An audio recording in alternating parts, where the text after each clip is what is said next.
Halo, halo, halo mga kawakwak. Ayan, nandito ako, naglalakad ako mga kawakwak. Ngayong umaga sa inyong tanan. Kakaloka talaga. Anyway, mga kawakwak, ganito kasi yan mga kawakwak. Alam nyo ba mga kawakwak? Magandang morning, no? Mayong gabi, magandang araw, magandang umaga. Ano pa ba? Ay, basta yun na yun. Saan kayo nilalagay ng Panginoon mga kawakwak? Ito yung pag-uusapan natin mga kawakwak. Ganito yan. Kung sumasali-sali ba kayo sa GC, uunahan ko na kayo mga langga, no? Mga kawakwak. Huwag na kayong sumali ng GC-GC, mga kawakwak. Kasi yan ang nagiging dahilan na kung saan bibigyan kayo ng problema. Nandiyan na lahat ang mga bagay na sasabihin ng mga nagiging kasama mo sa tinatawag nating GC na yan. Ngayon, ang problema, pag nagkamali ka, pag mayroon kang hindi magandang nasabi, ikaw ang pag-uusapan, lalong-lalo na kapag busy ka sa trabaho mo, ikaw ang magiging topic nila. Tama, mali. Diyan nagsisimula ang away-away, yung parinigan, na hindi mo naman alam, ikaw pala yung topic nila kasi wala ka sa joint call nila. Ito, diretsahan lang talaga to kasi totoo naman to eh. Naranasan ko na yan. Yung last ko na GC, yun na yun, pinakalas ko na GC. Never na akong sumali sa mga GC na yan. Kasi alam ko na kung ano ang gusto nila.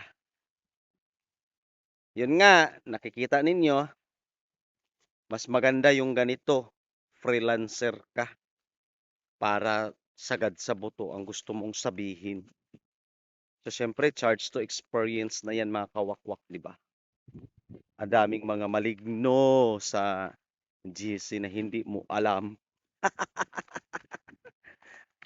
Pag napanood nila ito, good luck sa inyo. Di ba? Kasi nga mga kawakwak, yung based on my experience, ang dami-daming mga tao na magsasabi kunwari ng mga bagay na, alam mo yun, sharing your experiences. Tapos okay naman sa kanila, okay din sa'yo, okay sa akin. At the end of the day, ikaw ang masama talaga sa bagay na yun, sa part na yun. Bakit? Kasi, ang gusto nila ay kailangan nila na pumantay ang utak mo sa kanila. Parang kontrolado ka sa sarili mo pag kung ano yung gusto mong sabihin, di ba? Hmm. Nandiyan lahat eh. Ginawa mo na ang lahat pero iniiba ang pagkakaintindi. Oh, ako nagsasabi lang ako ng totoo kasi ito danas na danas ko. Mm. Sa pagpasok or pagiging kasamahan sa isang group chat na 'yan. So, ayan. Ayun lamang 'yun mga kawakwak. Wala naman ako ibang masabi. Kundi naglalakad ako kasi nasira yung aking sasakyan. Char.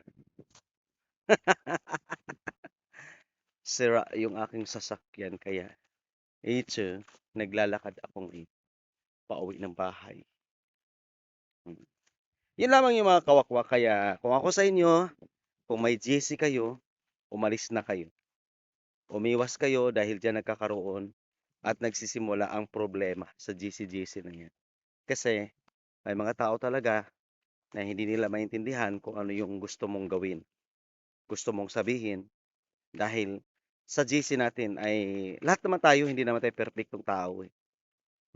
We are not perfect. Perfect. Oh, hindi naman tayo perfect eh.